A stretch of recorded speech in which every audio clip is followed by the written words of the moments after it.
ಅಧ್ಯಾಯ 6 ಶ್ಲೋಕ ಸಂಖ್ಯೆ 1. ಶ್ರೀ ಭಗವಾನುವಾಚ ಅನಾಶ್ರಿತಃ ಕರ್ಮಫಲಂ ಕಾರ್ಯಂ ಕರ್ಮ ಕರೋತಿ ಯಃ ಸ ಸನ್ಯಾಸಿ ಚ ಯೋಗಿ ಚ ನ ನಿರಗ್ನಿರ್ನ ಚಾಕ್ರಿಯಃ.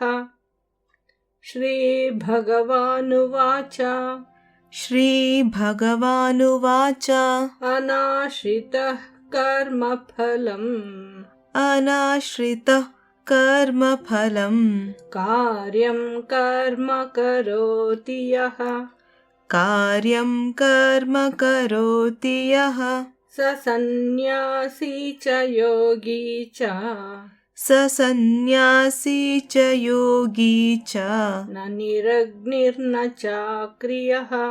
न निरग्निर्न चाक्रियः.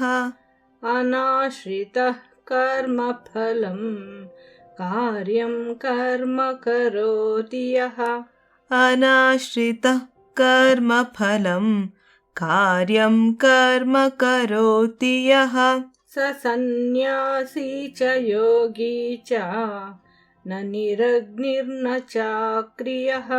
स सन्न्यासी च योगी च न निरग्निर्न चाक्रियः. अनाश्रितः कर्मफलं कार्यं कर्म करोति यः स सन्न्यासी च योगी च ನ ನಿರಗ್ನಿರ್ನ ಚಾಕ್ರಿಯಃ. ಶ್ಲೋಕಾರ್ಥ.